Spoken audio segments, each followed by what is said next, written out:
ऐसी वीडियो रोज देखने के लिए आप मेरी वीडियो को लाइक करें, इस पे कमेंट करें और अपने दोस्तों के साथ शेयर करें। और हाँ, अगर आप इस चैनल पे नए हैं तो इसे सब्सक्राइब करना ना भूलें।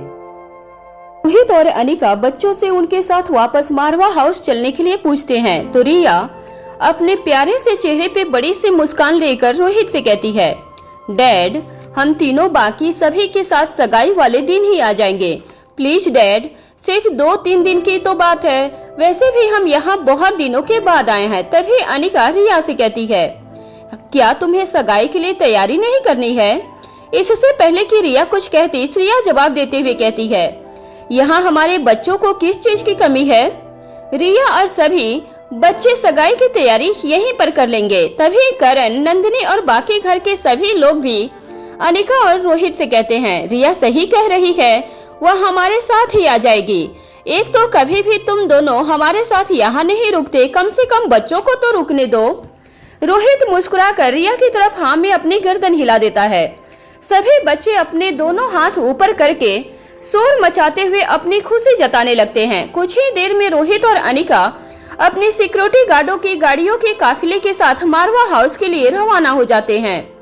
उनके जाने के बाद घर के सभी लोग अंदर की तरफ जाने लगते हैं। इस वक्त श्रवण और शकुंतला सबसे पीछे खड़े थे। ठीक इसी वक्त करण श्रवण और शकुंतला को वहीं रोकते हुए कहते हैं, तुम दोनों यहीं रुको, मुझे तुमसे कुछ जरूरी बात करनी है। यह सुनने के बाद बाकी सभी लोग वहां से चले जाते हैं। श्रवण और शकुंतला वहीं खड़े होकर करण के बोलने का इंतजार करते हैं।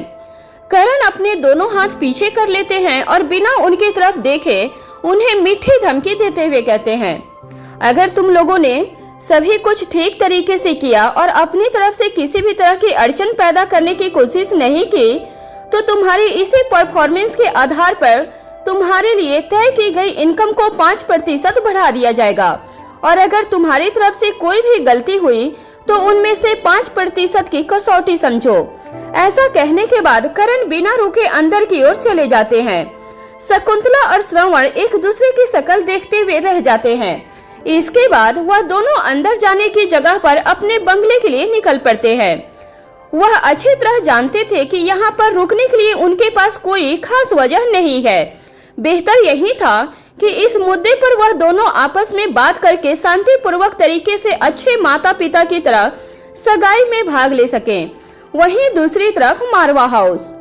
अनिका ने मारवा हाउस पहुंचने से पहले ही प्रीति और कौटिल्य को मैसेज करके मीटिंग हॉल में पहुंचने के लिए कह दिया था।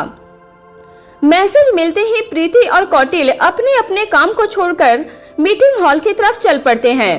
प्रीति के पास कुछ फाइलें थीं, जबकि कौटिल्य की फाइलें उसके लैपटॉप में थी।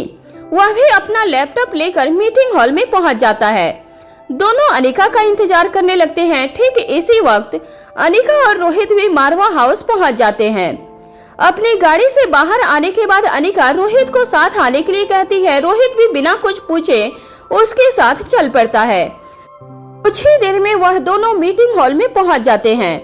प्रीति और कौटिल्य वहां पहले से ही मौजूद थे। अनिका और रोहित को देखते ही वह दोनों अपनी अपनी जगह से खड़े हो जाते हैं। अनिका उन्हें अपने हाथ के इशारे से बैठने के लिए कह देती है। अनिका और रोहित भी उनके सामने की तरफ अपनी अपनी जगह पर कुर्सियों पर बैठ जाते हैं। अब अनिका प्रीति से पूछती है, क्या उसे होश आया? उसकी कंडीशन अब कैसी है? प्रीति जवाब देती है, उसे अभी होश नहीं आया है, उसकी कंडीशन पहले से ठीक है, वह खतरे से बाहर है, लेकिन उसे होश में आने में अभी भी कुछ वक्त लगेगा। अब अनिका के चेहरे पर गंभीरता दिखाई देती है और वह कहती है, मुझे उसकी जिंदगी या मौत से कोई फर्क नहीं पड़ता, किसी भी तरह उसे होश में लाओ और उससे जितनी ज्यादा हो सके जानकारी हासिल करो। और इन सबसे जरूरी बात, उसकी मदद से मैं उस लच्छों का स्केच तैयार करवाऊंगी। उस स्केच को तैयार करने में तुम्हारी मदद कौटिल्य करेगा। फिर कौटिल्य की तरफ देखते हुए कहती है, कौटिल्य, क्या तुम यह कर पाओगे? कौटिल्य अपनी गर्दन हाँ में हिलाते हुए कहता है, सॉफ्टवेयर के इस जमाने में मेरे लैपटॉप के लिए यह कोई बड़ा काम नहीं है, मैं उसका स्केच तैयार कर दूंगा। अब अनिका आगे कहती है, अगर सिर्फ यही एक जरिया है सच जानने का तो मुझे हर हाल में वह लच्छो चाहिए और जल्द से जल्द। एक पल रुकने के बाद अनिका प्रीति के चेहरे की तरफ देखकर कहती है, अपने दिल को थोड़ा मजबूत बनाओ और खासकर इमोशनली स्ट्रांग बनो। अगर तुम्हें लगता है कि यह काम तुमसे नहीं हो पाएगा तो अभी कर दो। भूमिका इस काम को बड़ी ही आसानी से कर लेगी। अब प्रीति जवाब देती है, अनिका दीदी, आप मुझ पर विश्वास कर सकती हैं। मैं डॉक्टर हूँ, इमोशनली वीक नहीं हो सकती। पिछली बार मैं सिर्फ इसलिए कमजोर पड़ गई थी क्योंकि मेरे सामने एक कम उम्र की लड़की थी जिसकी अपनी दुख भरी दास्तान थी और हमारे दुश्मन के हाथों मिसगाइड हुई थी। लेकिन इस बार ऐसा कुछ नहीं होगा। मैं मेरी जिम्मेदारी को अच्छी तरह समझ चुकी हूँ।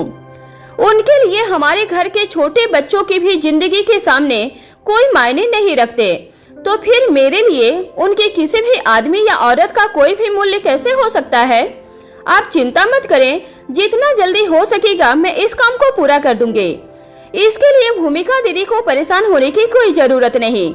अब अनिका प्रीति से आगे कहती है, बीसू की रिपोर्ट में अब तक क्या कोई प्रोग्रेस हुई है?